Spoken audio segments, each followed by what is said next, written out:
गरीब वर्सेस अमीर की यात्रा। एक गांव में सुदेश नाम का व्यक्ति रहता था।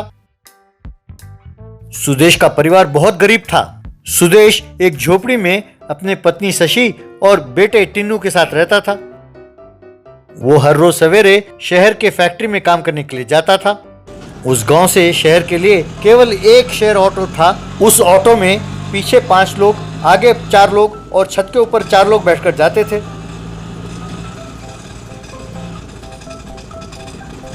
सुदेश भी उसी में बैठकर जाता था, लेकिन ऑटो वाला बड़े ध्यान से धीरे से उन्हें शहर तक लेके जाता था। फैक्ट्री के मालिक को देखकर सुदेश को बहुत गुस्सा आता था। अपने साथियों से सुदेश, इसे पैसों का घमंड है, हम गरीबों को ये तुच्छ समझता है। अगर यही पैसे मेरे पास होते तो मैं गरीबों को सिराखों पे बिठा के रहता, पर कहाँ, ऊपर वाला अच्छों को पैसे कहाँ देता है। एक बार सुदेश अपने कुएं में से पानी निकाल रहा था। उसे लगा कि उसकी बाल्टी से कोई लोहा टकराया। वो तुरंत कुएं में उतरा।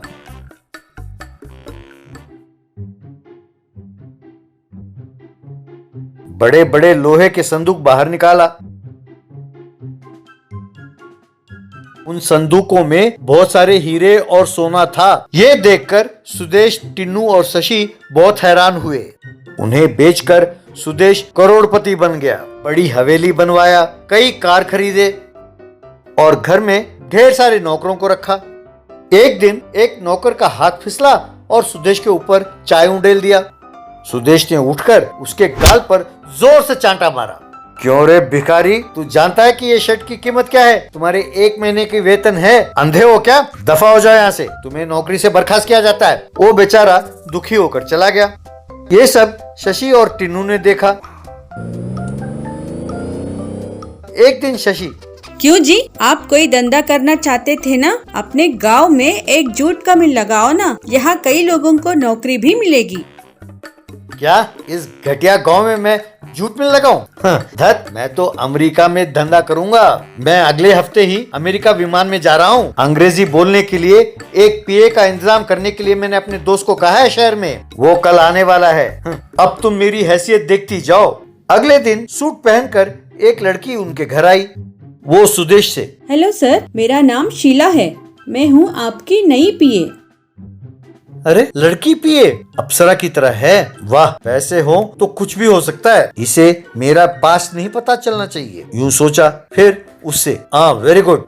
देखो शीला, मैं पैदाइशी अमीर हूँ। मेरे स्टेटस के हिसाब से तुम अमेरिका का ट्रिप प्लान करो। हवाई जहाज एकदम साफ सुथरा होना चाहिए। इस बात का ध्यान रखना कि अंदर कोई पान ना बेचे। मैं अपने सीट किसी और के साथ नहीं बांटूंगा भाई, रखना। और ड्राइवर से कह देना कि सडन ब्रेक ना लगाए, ठीक है? ये पार्क, सडन ब्रेक, ये क्या कह रहा है? ऊपर से पायलट को ड्राइवर कह रहा है, कुछ तो गड़बड़ है।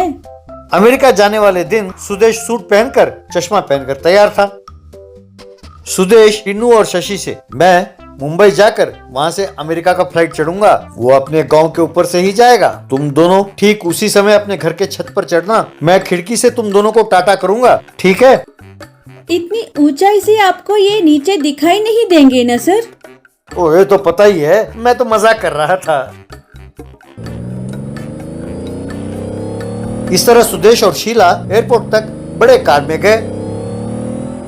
कार से उतरकर सुदेश, अरे इतने दिन आकाश में देखकर ये सोचता था कि फ्लाइट बहुत छोटा होता है, पर ये तो बहुत बड़ा है। इतने में 2 पायलट सफेद यूनिफॉर्म पहनकर जा रहे थे। तब सुदेश शीला से, ओह वेरी गुड, फ्लाइट में डॉक्टर भी हैं। वो डॉक्टर नहीं है सर, वो पायलट है। आप पहली बार फ्लाइट चढ़ रहे हैं क्या sir? No no no no no, पहली बार क्या है, बचपन से ही फ्लाइट में घूम रहा हूँ। वैसे मैं पैदा भी फ्लाइट में हुआ था, पता है? मैं जब तब मजाक करता रहता हूँ। हंसकर चुप रहो बस, उल्टे सवाल ना पूछा करो। अच्छा कवर कर रहा है। दोनों फ्लाइट में बैठे। एयर होस्टेस ने आकर सुदेश को कहा कि पेटी बांध ले। क्या बात कर रही हो लड़की, सूट पहना है तो पेटी नहीं बांधूंगा क्या? मेरा बेल्ट इंपोर्टेड है, इसकी कीमत है 5000 रुपए, पता है? एयर होस्टेस ने शीला की ओर देखा। शीला ने उसका सीट बेल्ट बांधा। मैं तो मजाक कर रहा था, मजाक। फ्लाइट हवा में उड़ने लगी।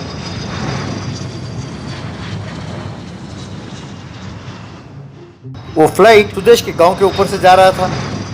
तभी एरोस्टेस घबराती हुई आई और फ्लाइट के दोनों इंजन खराब हो गए हैं। यहाँ इमरजेंसी लैंडिंग भी मुमकिन नहीं है। अब एक ही रास्ता है, पैराशूट। हिम्मत करके कूद जाइए, किस्मत रहा तो बच जाएंगे, जल्दी कीजिए।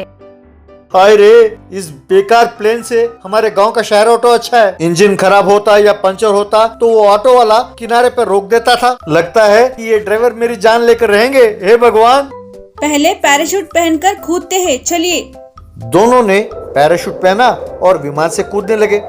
वो यूं हवा में तैरने लगे।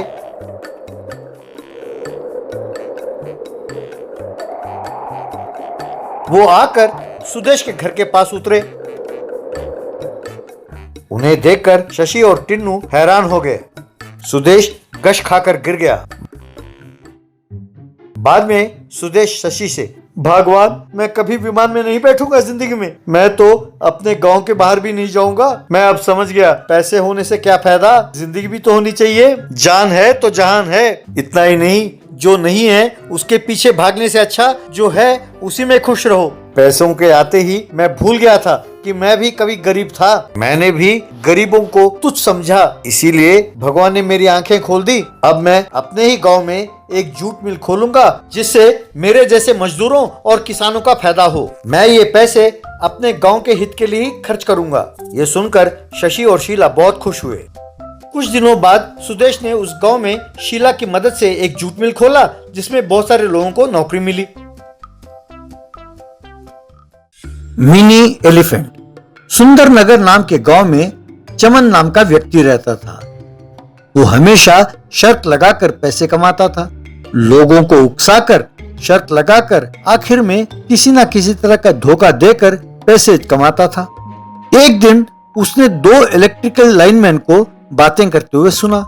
एक इलेक्ट्रिकल लाइनमैन, यार, ऊपर से हुक्म जारी हुआ है कि कल सवेरे 10 बजे से लेकर 12 बजे तक बिजली काटना होगा। कहते हैं कि ऊपर ग्रिड में सर्विस कर रहे हैं। अच्छा, तो ठीक है, कल ऐसा ही करते हैं। बाद में चमन गांव में आकर, अरे गांव वालों, आप में से कोई है जो मुझसे शर्त लगाने की हिम्मत कर सकता है? शर्त यह है कि कल मैं सवेरे बिजली का तार को पकड़कर 10 मिनट तक खड़ा रहूंगा। शर्त है 10,000 रुपए। क्या आप में से कोई तार को पकड़कर खड़ा होगा? हिम्मत हो तो शर्त लगाओ। तब भीड़ में से एक आदमी, अरे हम तो पकड़ नहीं सकते भाई, पर तुम पकड़ोगे तो हम सब 10-10 हजार रुपए देंगे। अगले दिन सवेरे ठीक 10 बजे लाइनमैन को बिजली काटते हुए देखा चमन ने।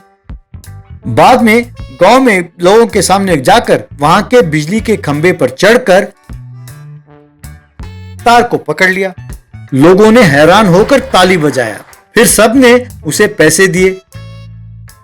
ये तो धोखा है। बिजली ना हो तो कोई भी तार को पकड़ सकता है, इसमें कौन सी बड़ी बात है? बिजली है या नहीं, इससे मेरा कोई लेना देना नहीं है। मैंने कहा था कि मैं तार को पकड़ूंगा और मैंने पकड़ लिया। शर्त तो शर्त है, निकालो पैसे। उस गांव में गुरदास नाम का एक गरीब किसान रहता था। एक बार गुरदास लोगों के साथ बात कर रहा था कि चमन वहां आ पहुंचा। क्यों भाई गुरदास, बड़े दिनों बाद दिखाई दे रहे हो, सब ठीक तो है ना?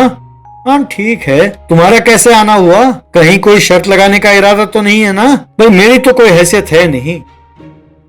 मैं शर्त पैसे वालों से ही लगाता हूँ। तुमसे शर्त लगाने के लिए मैं कोई नीच नहीं हूँ। अरे तुमसे शर्त लगाने से अच्छा किसी भिखारी से शर्त लगाना है। जबान संभाल कर बात करो, मुझे उकसाने के लिए कोशिश ना करो। अरे तुम्हें उकसाने से मुझे मिलेगा क्या? अरे शर्त लगाने की हिम्मत कहाँ है तुम्हारे पास? चल बोलो, शर्त क्या है? मैं तैयार हूँ।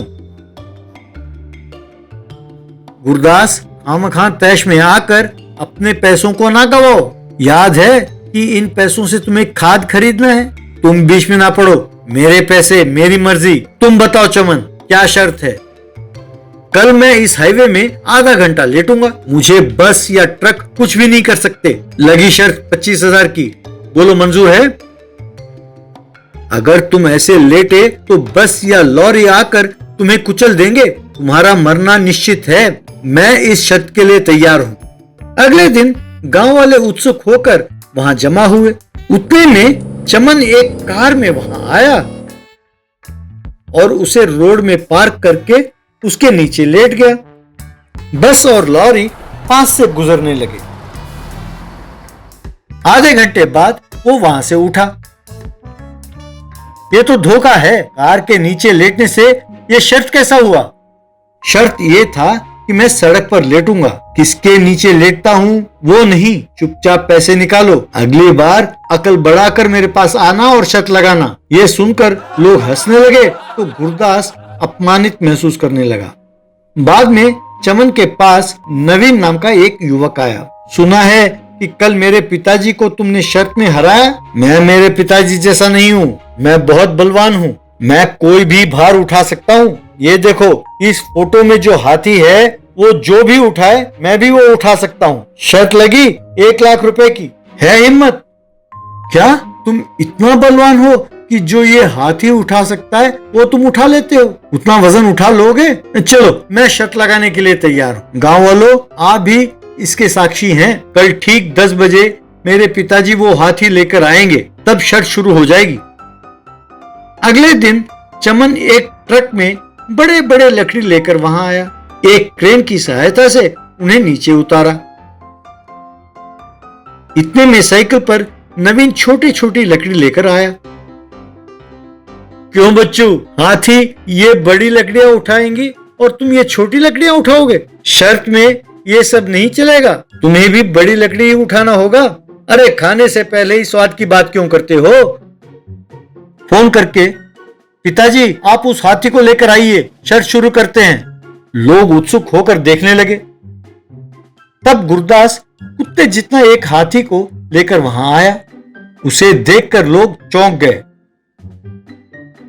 बाद में हाथी छोटे छोटे लकड़ी उठाने लगा तो नवीन भी उन्हें उठाने लगा। ये देखकर चमन, ये तो धोखा है, हाथी कहकर ठिगने हाथी को लाए हो, ये शर्त मंजूर नहीं है। सुनो, तुम्हें जो फोन पर मैंने दिखाया था ये वही हाथी है। जब फोटो देखा तो तुम नहीं जानते थे कि ये ठिगना हाथी है। तुम शर्त हार गए तो चुपचाप पैसे निकाल कर दो, वरना मेरे हाथों मरोगे।